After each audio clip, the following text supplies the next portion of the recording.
The SMB treats it like an IT problem. They send it to the MSP because it's an IT problem. The MSP, being somebody that handles IT problems, treats it like an IT problem and hires a vendor who is also treating it like an IT problem. Mm-hmm. And from the beginning, we pointed out, it's not an IT problem. No. You're listening to the Help Me with HIPAA podcast, where HIPAA and humor collide to make learning fun. Your delightful hosts are Donna Grindle and David Sims. Relax, HIPAA help is on the way. Welcome to episode 341 of the Help Me with HIPAA podcast. My name is David Sims of HIPAA for MSPs, and joining me is Donna Grindle of Carden. Good afternoon, Donna. Oh yeah, it is. God, we gotta get better at this. Well, we're working. We're doing too many things together. That may be part of it. We're doing too many things together. Yep. So today's show is interesting. We had we're always looking at news and stuff that comes out, and there was this survey that came out, report from a vendor that's, on the IT side, and it talked about, where the SMB market is going for the next few years. Interesting stuff. Yes. that came out of that. So if you are an SMB or if you're an MSP, because this actually was an MSP report, there's some things you need to be aware of.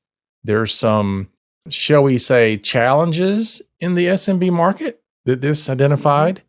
So if you're an SMB, you're probably like, oh yeah, I know exactly what you're talking about because I'm feeling these challenges. But that also turns into challenges for MSPs to have to then figure out how they're going to help you with these challenges. Yeah, so this study got information from the SMBs, the small businesses, and information from the MSPs that service small businesses, and they're putting the both together, and we're like, we need to make sure both sides know what's going on. Yeah. Yep. Yeah. And we're sitting right in the middle, by the way, which you'll learn about in a minute. Yeah, that is true. But before we get into that, do want to remind everybody that the Privacy and Security Boot Camp is coming in September. Yeah. All right. It's going to be a 3.5 day in-person kick your butt event. Yeah, we're not talking conference. We're talking training, intensive training that you walk away with actionable things, a to-do list, and can't wait to come to the next one. Mm-hmm. Yep. And Donna's already talking with some vendors that are going to be bringing their powerhouse of information and stuff. It's not just coming in and going, oh, here's a tool you can buy. They're going to be participating in helping out. Yeah, it is fully immersive, whether you're a vendor or an attendee, and whether you're an MSP who's bringing your clients, or you are a covered entity or a law firm. It's supersizing what we've been doing for the HIPAA Boot Camp and preparing us for where we're going based on the findings in this study. Wow. Wait a minute. Yeah. We should have tied that together. We put the notes together and then go through our regular routine of maybe we should be doing this particular episode as a promotion of the Privacy and Security Boot Camp. We may have to come back around to it again. Yeah. But it just proves out that what we're doing and what we're building here is in dire need. The SMB market's saying we need this. Yes. The MSPs are saying we need this. And so we're smashing them all together like a great big old peanut butter and jelly sandwich. It's going to be great. Yeah, this is good. So get on your calendar, September 12, 13, 14, and 15 of this year, 2022. And right now, on the 13th, is when the Bourbon and Breeches event will be, for those of you who are following that. A few people have said, you had me at Bourbon, I'll be there. Make sure you're there on the 13th for the Bourbon and Breeches happy hour. So we will be throwing out a website for that over the next few days. Probably by the time this is published, Yes. There'll be something there. We do have more information still coming in and all that, so it'll probably be changing as we get closer and closer to closing out some more specifics on that. But you will be able to find the site at prisecbootcamp.com. PRISEC bootcamp.com. So go check that out, and there'll be some information there, and we'll keep putting more information there as we have it. And we do have the location already, and we've got a kind of an outline of what we're going to be doing, but lots happening around this, and lots of excitement around this from the markets, from other vendors we've talked to. Lots of excitement around what this is going to be and the changes it's going to bring to the MSP and small business industries. So fantastic stuff. And that location that you mentioned is Louisville, Kentucky. That's right. At the Hyatt Regency, Louisville, right there in downtown by 4th Street Live, if you know your way around. And we will be enjoying ourselves in a very intense training opportunity and investment. That's right. All right. Before we get into the meat of it, remember, if you want to know anything about Carden and Donna and all that good stuff, then check her out at cardenhq.com. And if you want to know more about me or HIPAA for MSPs, go to HIPAA4MSPs.com and share out today's episode and leave us a review. We haven't had a review in a while. I had to ask for them. So if you got a moment, do that. We appreciate it. Now, let's get into the meat of it. The meat of it. Well, we do first want to mention, are we doing this at the beginning or the end? The alert. We'll do it now because I've stumbled into it.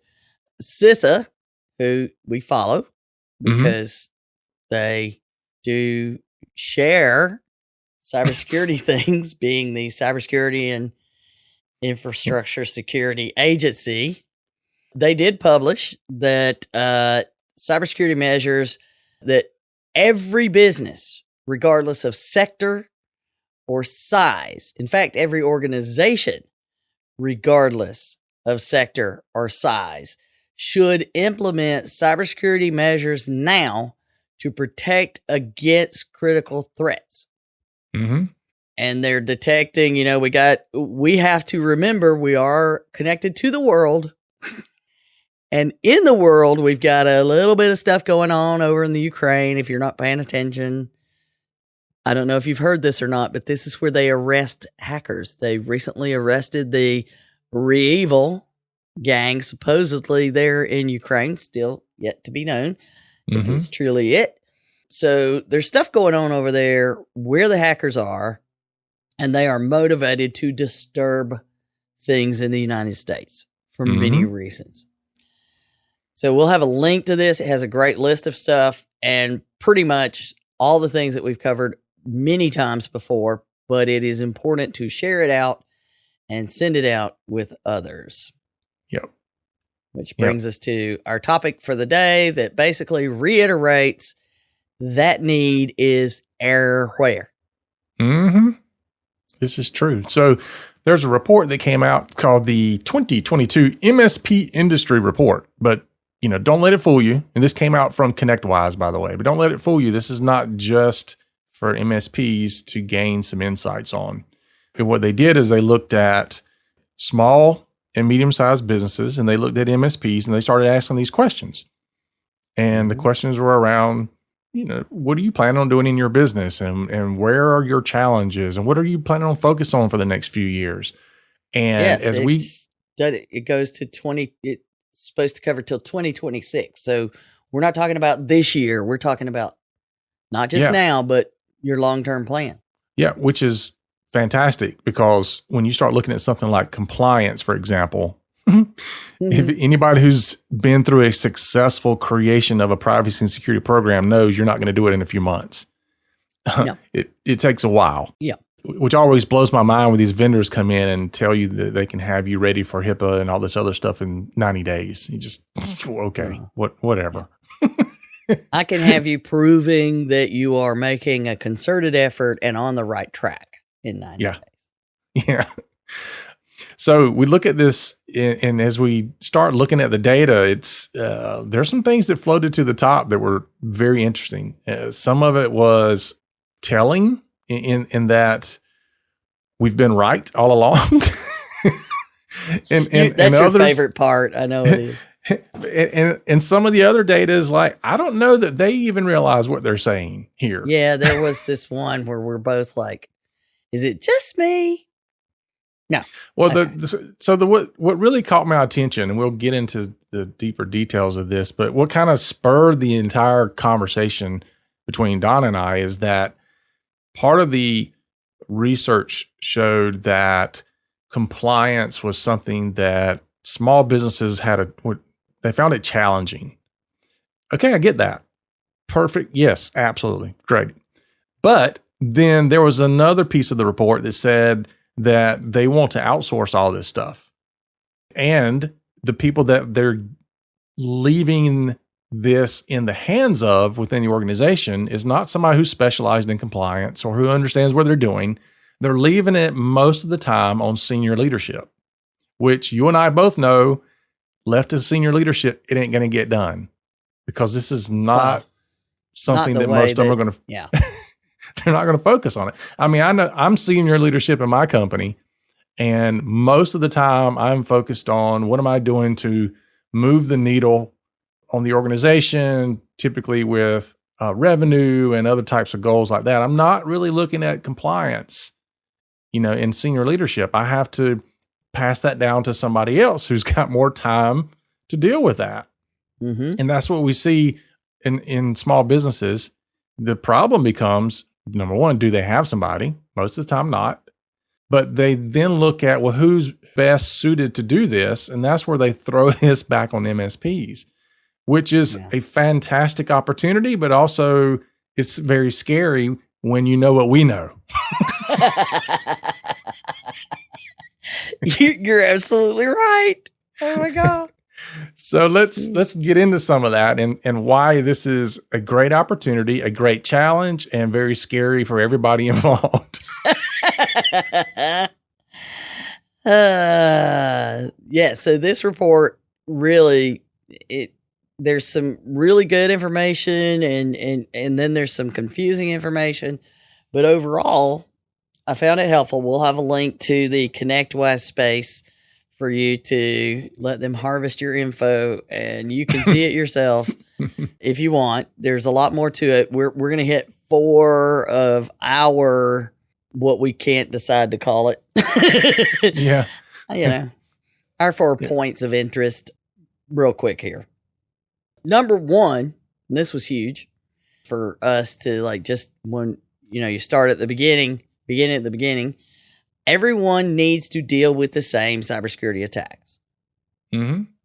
Because they asked the SMBs that they were interviewing, what kinds of things are you dealing with when it comes to attacks? Number 1. What was number 1, David? It's crap that comes from malicious emails and websites. Right. So malware coming in via email, website. So, and most of the time you get to the website from an email. Mm-hmm. So it didn't come in the email, but it sent you to the website with the malware. That was their big thing. But after that, they say unauthorized access and hacking incidents, theft of customer data, including credit cards, which of course, big deal. Yep. Ransomware, theft of critical business data and electronic files by external parties and insiders, and attacks against industrial controls and equipment, including IoT devices. All right, now this is starting to sound really familiar. What does it sound like, David? Well, for those of you who are avid fans of the show, you may have heard of some of these things in regards to the HICP, or lovingly call hiccup. Exactly. It's the top 5 threats that faces healthcare. It's the exact same thing that Hiccup has pointed out as being the top 5 threats. This report is saying, guess what? They're still the top 5 threats. Exactly. And we, the very first time, even before we were on the committee, the very first time we read this, we said pretty much any business could work from this guide because the 5 threats are the 5 threats: email, ransomware, lost or theft of devices, insiders, and connected medical devices, which is what we just discussed. Yep. So the good part is that it's information that we already know how to handle. The bad part is it's still the top 5 threats. It's like we've not knocked a single one of these off the top 5. And, I don't know that is going to be the goal. I don't know either. The goal is going to be, can we mitigate the damage they can do? Mm-hmm. I guess maybe you could say another plus is that there's not something new out there that's jumped into the top 5. I don't know. Yeah, but these things do change. The threats change. They evolve as we put things in place. Yeah. They evolve to get around them. Just like, we locked the door so they learn how to pick a lock. Okay. Well, then we put a deadbolt on. So they, and every step of the way, there's going to be a point of failure. But here's another thing, and we've said this about the Hiccup guide, and I know you and I both, we use it in other businesses outside of healthcare. This report just proves the validity of doing that because it isn't just a healthcare threat. These top 5 threats are top 5 threats, period. Not top 5 threats just for healthcare. And so if you take the Hiccup guides and you apply them to any business, it's relevant. Exactly. And the Hiccup guides, they're not about any kind of, we've mentioned it before, they don't cover HIPAA regulations. Correct. They cover recommendations for cybersecurity protections. Yep. So for those of you that don't know about Hiccup, we'll have links to it, Hiccup episodes and things on our websites and stuff. And you can go to 405d.hhs.gov. We've got a whole new website now that's got all of our stuff on it. It is awesome. But when we read that first part, it was like, okay, our life's work is not in vain. But I did notice another point in this same section was that this threat landscape is worsening. 60% of the businesses have experienced a financially damaging attack in the past 12 months. And that's of the ones that will admit it. Yeah, and there's a lot of things that are showing these are financially damaging. So you got, of that 40%, maybe some aren't admitting it, but of the 60%, you could have varying levels of severity, the financial damage. And really what you're trying to do is accept the fact that you're going to end up in that position and you want to minimize the damage. If you can't guarantee you're going to mitigate the threat, at least minimize the damage. So that's our number one thing we noticed. Everybody's got the same problem. Everybody needs to worry about the same stuff. So then we get to number 2. And I love David said, I was like, how do we say this? And he's like, the future is now. And then we're both like, well, hopefully it's finally happening because we've been saying this is where we're going. Yeah. This is the curse of what you and I do well, because we tend to be way ahead of the wave. Sometimes it's quite painful. It is. It means you paddle a lot before you can actually ride it. But we've been telling businesses and MSPs for the longest time, this is coming, get ahead of it. And so here we are. We've been implementing these things for years with the people who, they saw that we were ahead of the curve and they want to be ahead of the curve too, or they were forced to the head of the curve. Yeah. Because something happened. And like you said, it takes a substantial amount of time. When we take somebody that has a fledgling program, which for the most part, we're going to have some level of a program, but it's only, been poked at. It hasn't been built and managed. We expect about 2 years of ongoing effort to build it into the business, and then you build it into the culture, and then, and so on and so forth. So we know it goes, but somewhere along that way. I just want to stop you there just to highlight that one more time. This is a point that gets missed all the time. 2 years. This is the reason why the corrective action plans are typically 2 years, because it takes about that much time to have an effective, proper privacy and security program in your organization. So that it's built in. Right. And there's nothing better, in my opinion, than having the proper expectations. And that's why I want to stop on that for a second. Have those expectations. Also, if somebody comes to you and says you can do this in 3 months, you should probably be, raising an eyebrow or two. Yeah. In 3 months, you can have the start to work on. If you're working really hard for 3 months, you can build in most of the basic policies and procedures. You can develop teams. You can develop plans. But you're not even scratching the surface of what done is. Right. It makes me wonder if the person that's providing the service or the vendor or whatever, it makes me wonder if they even understand what's going on. To me, that's one indicator to say you really should question this vendor if they're telling you things like that. Well, and often the vendors do. In the vendor's mind, I've given you everything you need to succeed. You know what I'm saying? I mean, that's what most of them are selling. Is I'm going to give you the assessment and tell you what you need to do, and I'll give you some policy and procedure templates, and then I'm going to sell this service that will do the technology things. There you go. You're good. You're done.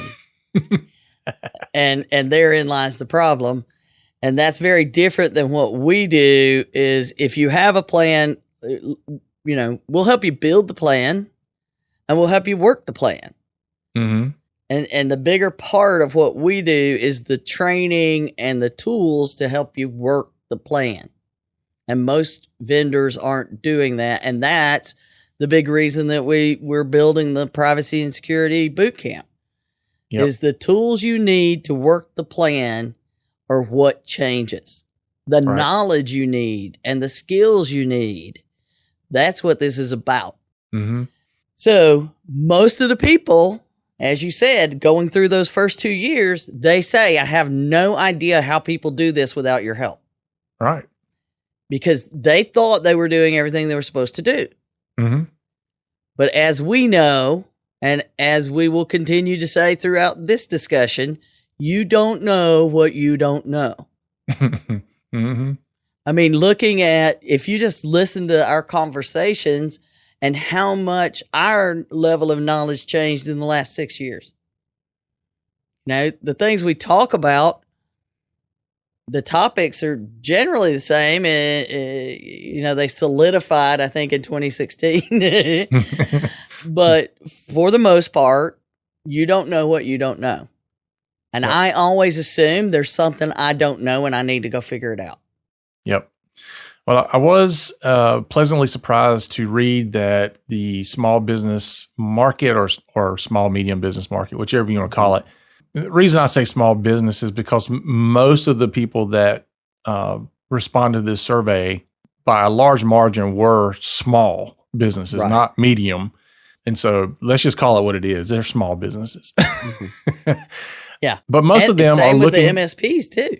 Oh yeah. The same with MSPs. In fact, I think most MSPs were less than 20 employees, and most of the small businesses were less than 50 employees. Yeah, I think so, something like that. There. So, I mean, there were some larger, but the biggest majority of people that participated in this were small businesses and small MSPs, which is the exact market most of those people are in there for. Well, and I'd like to point out probably the ones who would use technical volume 1 under hiccup. Yeah, that is true. That is very true. The small entities. Okay. But the thing that encouraged me is the fact that they're now looking at making investments in privacy and security, formal investments. Yes. Which, thank goodness, finally. Yeah. But what are the drivers of those investments, though? Let's look at that. Yeah. That primary drivers, according to this study, all involve at some level the need to manage privacy and security formally. At first I'm like, oh, I'll highlight the ones that matter. And then I realized I'm highlighting all of them. So I stopped highlighting.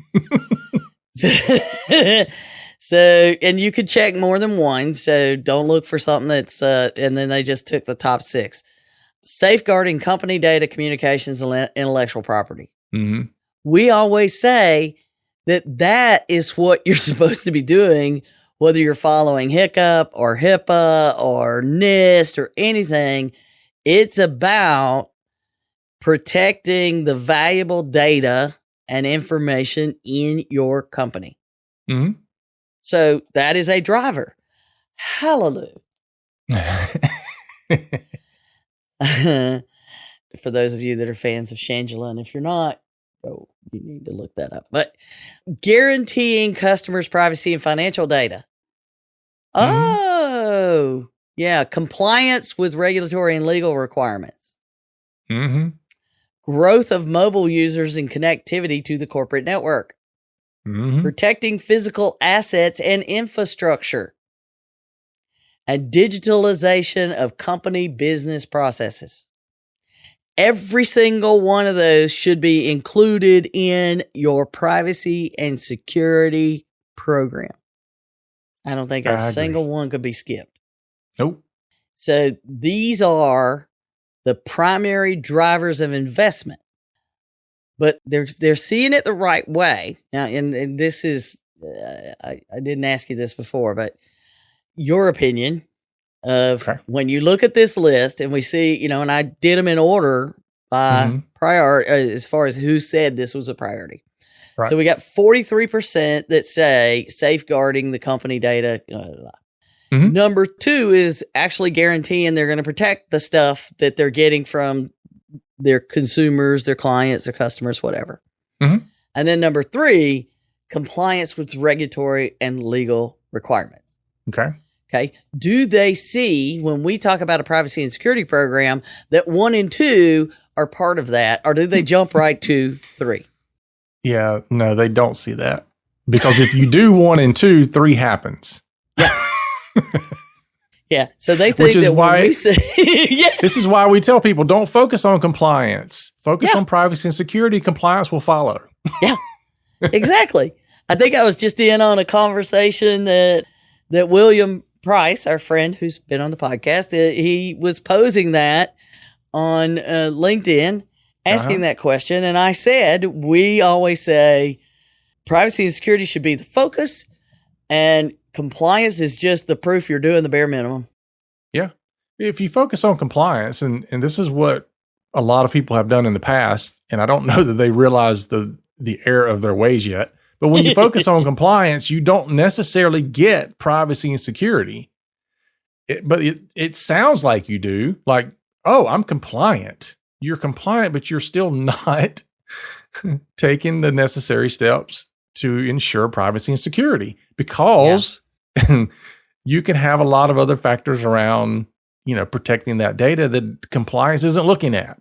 Exactly, because compliance is confirming you're doing the bare minimum. Mm-hmm. The bare minimum. Yeah. You're doing the bare minimum when you're doing compliance, particularly in the HIPAA world. Oh, yeah. Yeah, so it specifically says that. I mean, if you read, it specifically says that the privacy requirements of HIPAA are a floor. They're there to set a floor of privacy. And same thing with security. So that's the bare minimum. Some of you are reaching up to get to the floor. And let's don't go down that rabbit hole. Yuck. All right. So Perfect, though. That discussion is a perfect segue into our third item, that there is a need to fully understand the need. Yeah. These were here within this. Let's just hit these 3 points that we pulled out of the report.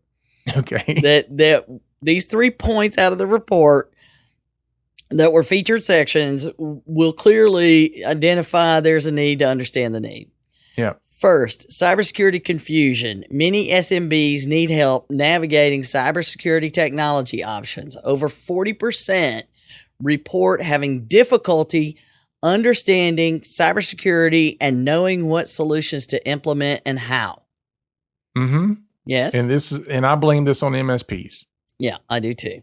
Well, I blame it on technology vendors that include, because the technology vendors also try to make it sound like smoke and mirrors. Yeah. Well, here's why I say MSPs. And, for those of you who don't know, I run an MSP. So, I'm one of them. Yeah. I'm in the group I'm blaming. And the reason why is because I see how they incorrectly try to sell their products and services, or at least incorrectly, in my opinion. My clients or my prospects aren't getting emails and stuff from my vendors. My vendors are typically channel only. So they're not feeding all this technical bullcrap to my clients. What happens is, though, the MSPs get lazy and they use the marketing material that comes from these vendors that's too technical, and they just push it out. And they're like, you need this, this 3-letter acronym thing here, and this 3-letter acronym thing here, and this 3. And every now and then throw in a 4-letter one just to make it look important. Yeah. And it's, and they start using all this technical jargon that sounds great. And it certainly sounds great when you're talking to another IT person, but when you're talking to a business owner, they're like, I have no idea what you're saying. All I know is yesterday I was told antivirus was what I needed, and today I'm being told that I got to have all these multiple layers of this and that and the other, and I don't even understand why I need any of it, because I haven't had a cybersecurity incident ever happen, that I know of. Yeah, that I know of. And so in a business owner's mind, they don't understand when this shift happened. And all of a sudden now there's this, this whole need to do so much more than they've ever done before. And they don't even, they're like, well, doesn't Windows have antivirus with it? Why are you telling me I need to buy something different? Right. So I've got cybersecurity confusion. Yeah. Because of the cybersecurity people confusing the people who need it. Because they don't understand the need. Yeah. It was like anything else. If you're faced with a buying decision and you feel confused, then you don't do anything. Yeah, you just shut down. Right. And that's the problem. We fuss in my industry. We fuss all the time about why don't people see the need for cybersecurity solutions, and why aren't they eager to pay for it? Because at the price point we're able to bring so much security to people, it's ridiculous how cheap it is with what we can do now versus what we, could do 5 years ago. Right. And the reason why, again, I think is when you start talking to people, they just shut down because I don't want to make a bad decision, so I just won't make any decision. Which brings us to the next topic. Was the next point in there was compliance overload. So over 40% of the SMBs said they don't understand how to navigate compliance regulations related to IT, which change frequently. All right. And we got 2 problems with that. Yeah, we do. We do. Number one, it feels like they change frequently. Mm-hmm. But we can tell you an actual regulation does not change frequently. Even if it wanted to. Yeah. It couldn't Even if change it tries. What happens is the things around the regulation, like the threats that, we talked about, and how the 5 threats aren't changing. Mm-hmm. Just how they're being used are changing, and what's happening around them is changing. Same thing with regulations.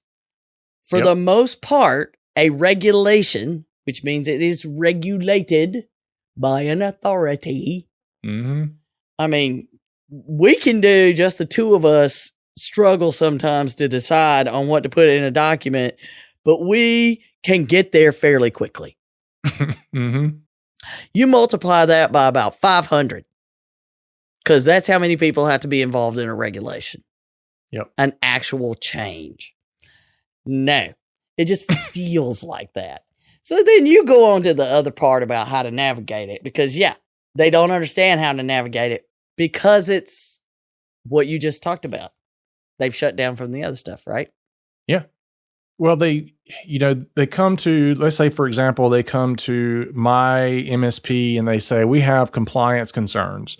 And then I start telling them about all the things they need to be doing around privacy and security and how compliance fits in and the 2-year expectation to build a program and all that. Then you have another MSP that comes in and says, no, I just sell you this thing and we run this scan and then we put you on this little software thing that does this little thing every so often. You're good. There you go. Again, it goes back to creating confusion. Our own market creates its own confusion on top of the confusion that's there. So right. They think it's changing all the time. And what's changing is the solutions have to evolve. Right. The regulation is not evolving. The solutions and the scenarios the regulations apply to are evolving.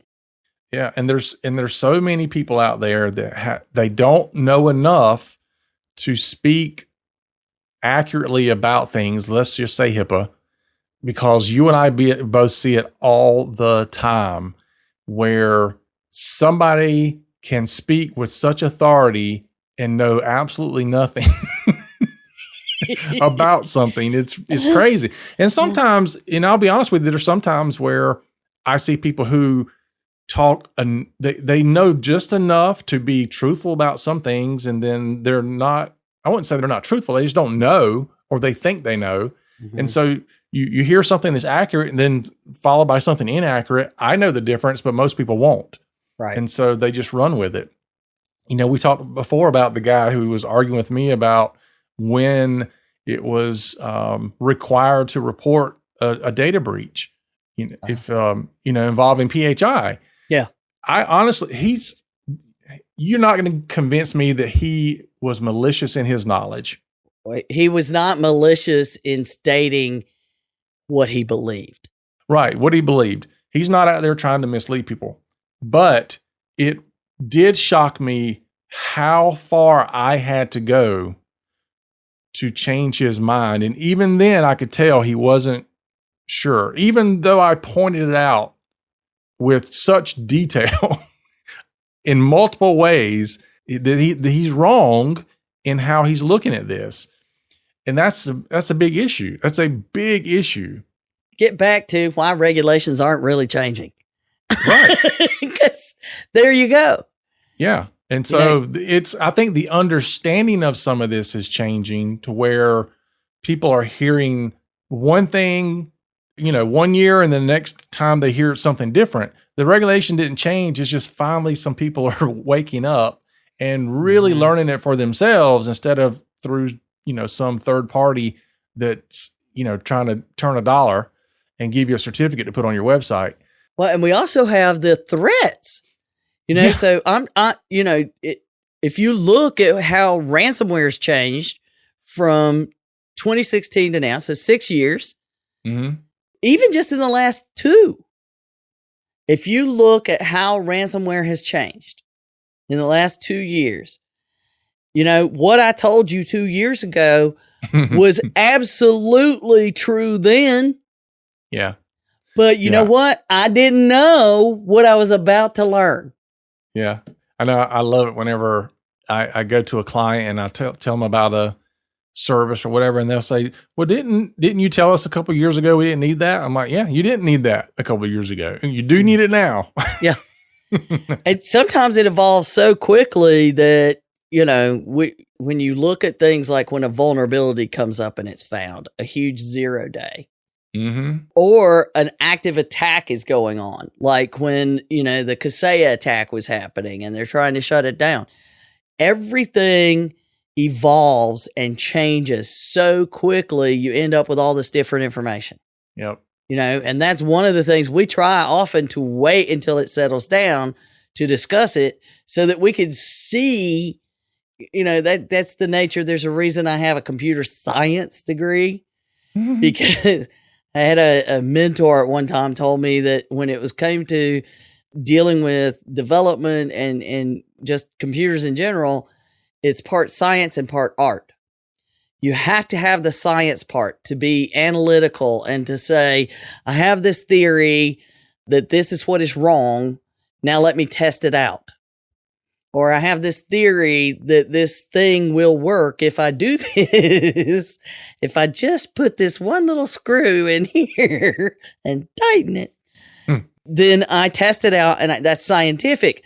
But the art part is sitting there and being creative enough to find new ways to get to where we need to go. Mm-hmm. So it's that science and art thing has always been something I try to remain aware of. And that's exactly what we see here. Yep. Same thing. And then the last one that, yeah, this one scared us. Need dedicated help to manage compliance. Yeah. We've said that once or twice. Yeah. So, but then this is the scary part, which is also what we've said. But even the people writing this report do not understand the implications of what this statement means. Mm-hmm. 20 to 25% of SMBs surveyed said they've assigned compliance work to an external IT service provider to relieve business management of this responsibility. As more SMBs follow suit, yeah, it will be vital for MSPs to master vertical specific compliance issues so that they can liaise, got to say that word, effectively with their customers' senior staff on these matters. Mm-hmm. I got so many things to say about that one paragraph. There's so many things. First of all, it's not an IT issue. Right. First sentence, 20 to 25% surveyed. Well, we also already know that 40% said they need help understanding. So they're already going that way is we're going to outsource it. I get it. You need that. That's why I'm in business. Mm-hmm. However, that's also why I got out of the IT business, because I realized this was a niche that most people needed that's above and beyond and different than IT. Yep. It is not an IT issue, but IT must be involved. Mm-hmm. So there's that. And then relieve business management of the responsibility. Didn't you just mention the whole thing about the CEO and how it weren't you just talking about that? That's what he said. As more follow suit, yes. So we know this is only going to continue. Mm-hmm. It will be vital for MSPs to master vertical specific compliance issues. Finally, something we agree on. This is why my company exists. This is why this podcast exists. This is why HIPAA for MSPs exists. And this is why our PRISEC boot camp is coming out. And we've always done the HIPAA boot camp.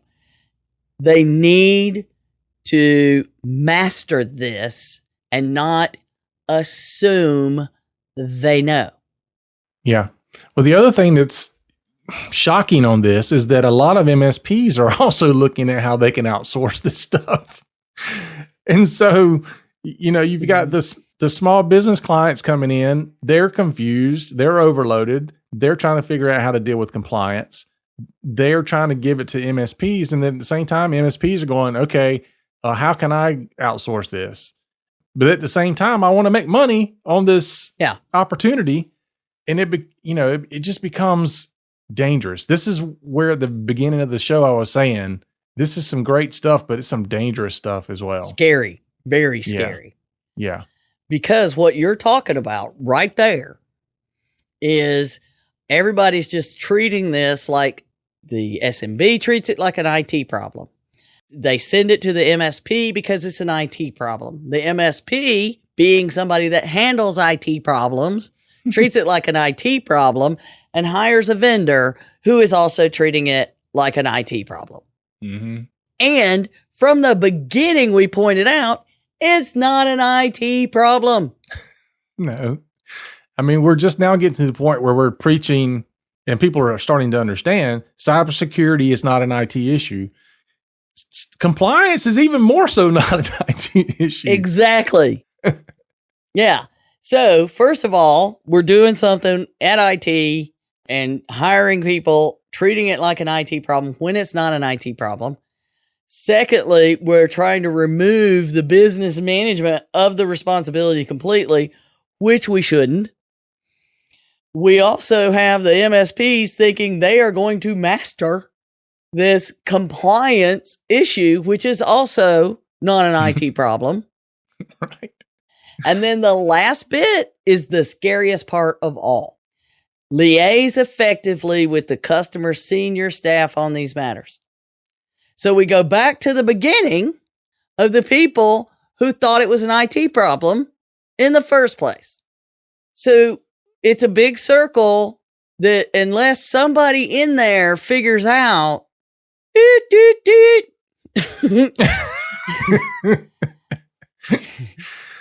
know, whoever thought of putting those little beeping things on the things that back up, we need that person in here. Back it up. Back it up. We need somebody that creates an alert system that stops it from happening. It's a problem. Yep. So there's definitely a challenge here for small business. Yes. But the challenge isn't just an opportunity for MSPs. This is what the report's trying to say. There's an opportunity here. I get it. There is an opportunity here. But there is also even more challenge for the MSP in order to effectively take advantage of the opportunity. Right. There is a need to fully understand the need. Yes. On both sides. Yep. You know, because the SMB doesn't understand the small business. All of the stuff we just talked about with the confusion and mixed messages, they don't understand from the beginning. The MSPs, they're also a small business that doesn't understand. Because remember, they're not doing their own. Mm-hmm. We didn't even touch on that. They're not doing their own because if they were truly doing their own, they would know that it's not just an IT problem. Yep. So we got a whole nother thing there because the MSP is also an SMB who doesn't understand the compliance requirements. And I can tell you what most of them are going to do. They're going to say, look, I did the part of compliance that is under IT. I did that piece. The rest of it's on you. I don't care what you do. Yeah. But will they truly communicate that properly?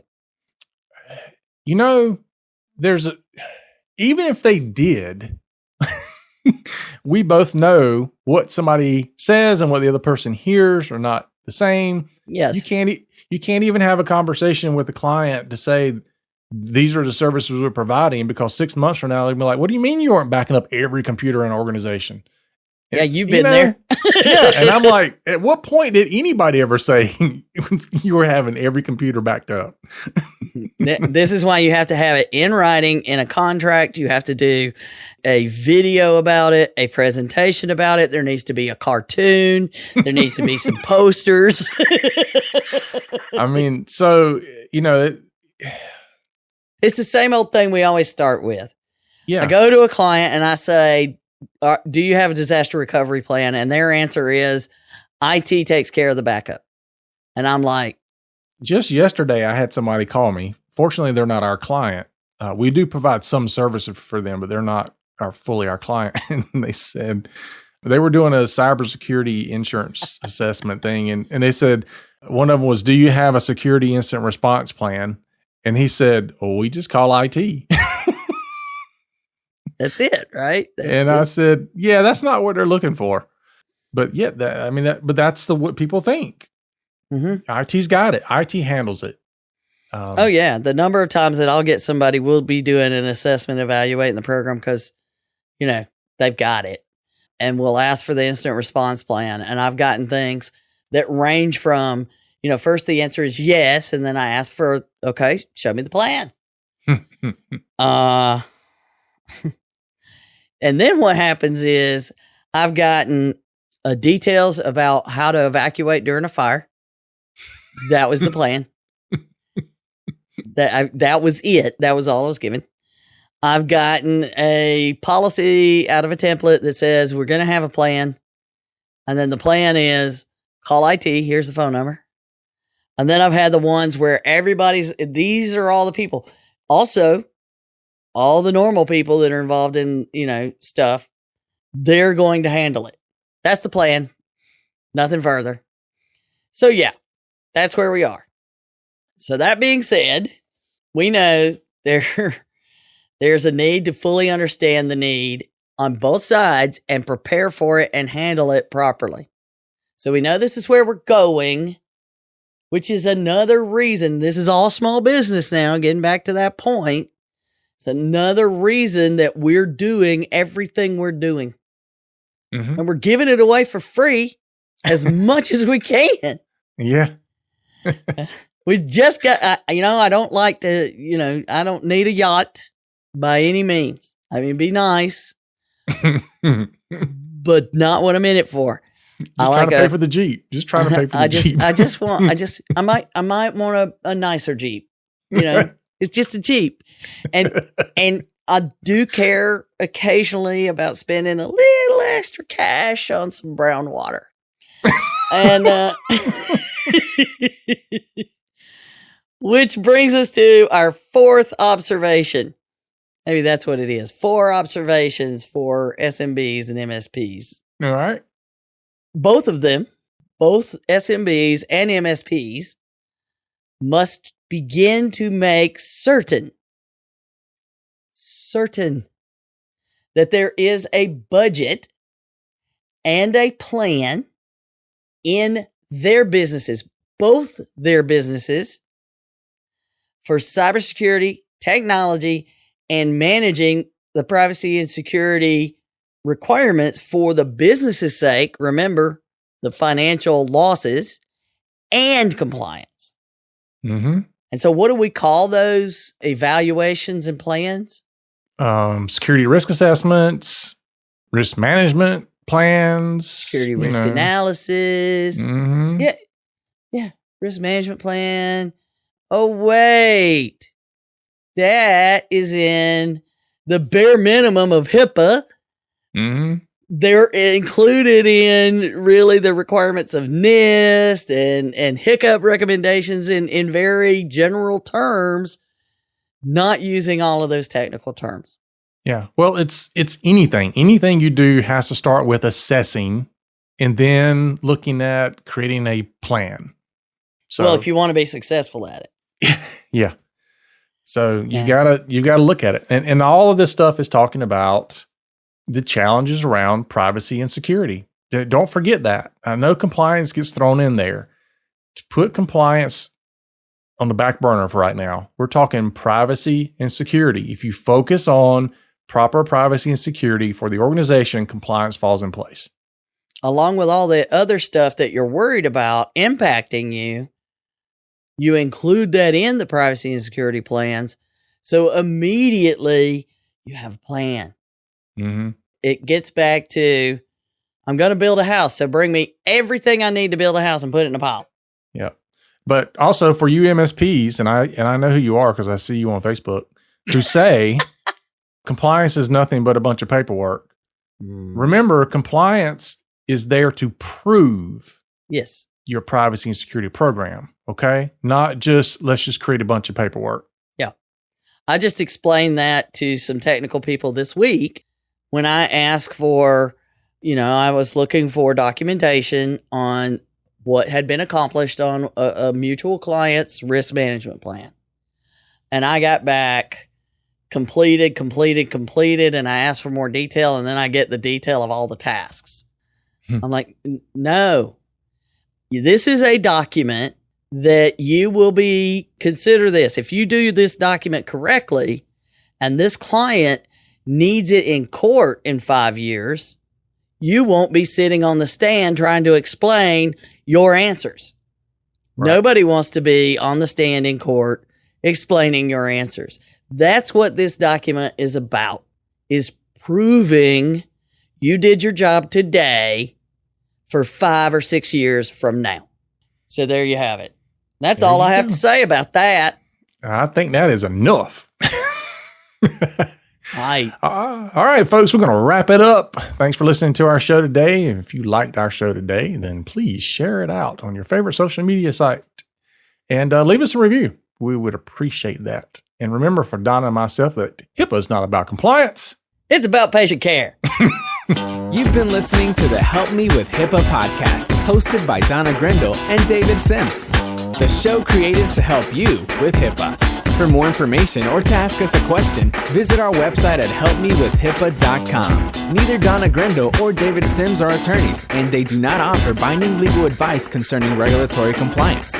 The information in this podcast should not be relied upon or construed as legal advice in any way. Consult your attorney for legal advice concerning compliance with HIPAA regulations.